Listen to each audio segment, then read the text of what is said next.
জি, আসসালামু আলাইকুম বন্ধুরা।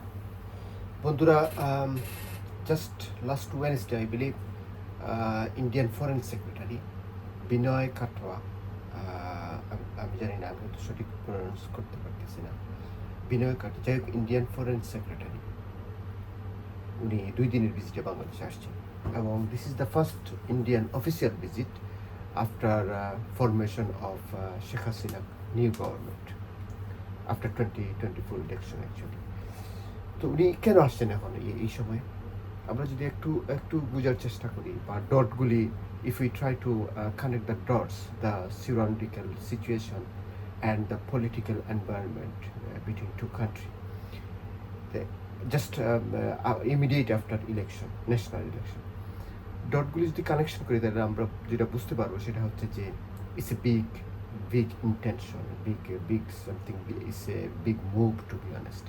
মুভটা হচ্ছে এই যে আপনারা জানেন চায়নার সাথে বাংলাদেশের একটি প্রজেক্ট, বৃহৎ প্রজেক্ট এবং very fantastic, fabulous and huge, interestingly huge, big big project এবং বাংলাদেশের স্বার্থের জন্য অনেক দরকারি, ইম্পর্টেন্ট। প্রজেক্টটা হচ্ছে তিস্তা প্রজেক্ট, যেটা 2020 থেকে চায়নার সাথে বিভিন্ন কথাবার্তা এবং অনেক কিছু মোটামুটি ফরম্যাট হয়ে গেছে এবং সেটেল ডাউন হয়ে গেছে অলরেডি। এখন কাজ শুরু হবে বা হচ্ছে, এরকম একটা অবস্থায় আছে।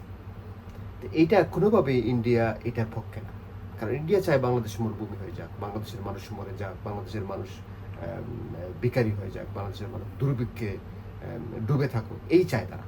কারণ they are bloody very greedy nations, as I told you guys.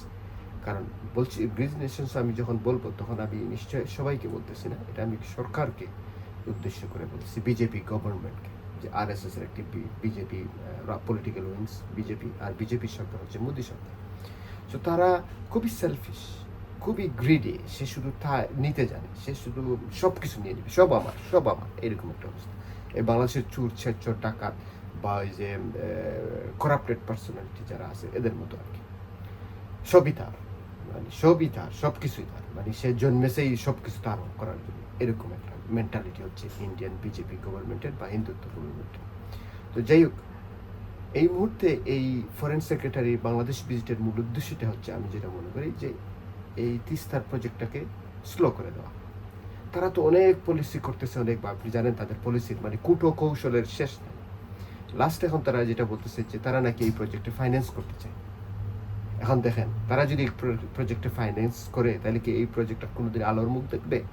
এটা ওটা সেটা বলে বলে খালি ডিলে করবে, আর ডিলে যখন করবে, ফাইন্যান্স যখন ডিলে হবে, অটোমেটিক্যালি এই প্রজেক্ট কখনোই সফল হবে না, সফলতার মুখ দেখবে না। এটা বাংলাদেশ সরকারকে তারা প্যাকেজ করতে চাচ্ছে। আর বাংলাদেশ সরকার তো জানেন মেরুদণ্ডহীন, ঠিক আছে, নিজেদের মাথায় কিছু নেই, ঠিক আছে, নিজেরা নিজেদের পলিসি, ফরেন পলিসি তো বানাতে পারে না এখন আর। Pretty much 90% depend on them, I mean Indian. তো যদি ন্যূনতম স্বার্থ সম্পর্কে, নিজের নিজের আত্মমর্যাদা, আত্মসম্মান সম্পর্কে ধারণা থাকে, নিজের জনগণের প্রতি দয়া, মায়া, মমতা, মহব্বত থাকে, তাহলে উচিত ইন্ডিয়ান এই প্রপোজালকে ছুঁড়ে ফেলে দেওয়া, তাদের মুখে ছুঁড়ে ফেলে দেওয়া। কত বড় অসভ্য দেখেন, কীরকম একটা, তোরা পয়সা দিবি, তোরা হচ্ছে কৃপণ জাতি, তোরা কাদেরকে পয়সা দিচ্ছিস বিনা স্বার্থে, বিনা উদ্দেশ্যে? তোরা কি কোনো কন্ডিশন ছাড়া, ওরা কি ইন্ডিয়া কোনো কন্ডিশন ছাড়া বাংলাদেশের এই প্রজেক্টে ফাইন্যান্স করবে? অবশ্যই না, হাজার রকমের কন্ডিশন জুড়িয়ে দেবে। প্রথমে সুন্দর সুন্দর কথা বলবে, এরপর হাজার রকমের কন্ডিশন জুড়িয়ে দেবে। আর আমাদের দেশে তো ডিপ স্টেটে তো অনেক ইন্ডিয়ান, প্রো ইন্ডিয়ান আছে, এরা এটাকে এইভাবে সেভাবে কার্যকরী করে ফেলবে। আর আমাদের এই প্রজেক্ট কোনোদিন সফলতার মুখ দেখবে না। এটাই আমার মূল কথা। বটম লাইন হচ্ছে যে ইন্ডিয়া যদি এই প্রজেক্টে কোনোভাবে সামিল করার যে চেষ্টা করছে হয়ে যায়, তাহলে আমাদের এই প্রজেক্ট আর কোনো দিন আলোর মুখ দেখবে না।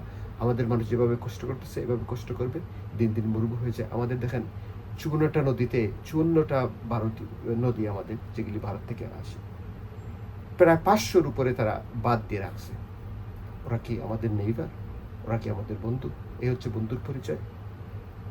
এমন বন্ধুত্বের আমাদের দরকার নেই। খুদা হাফেজ, গড ব্লেস বাংলাদেশ।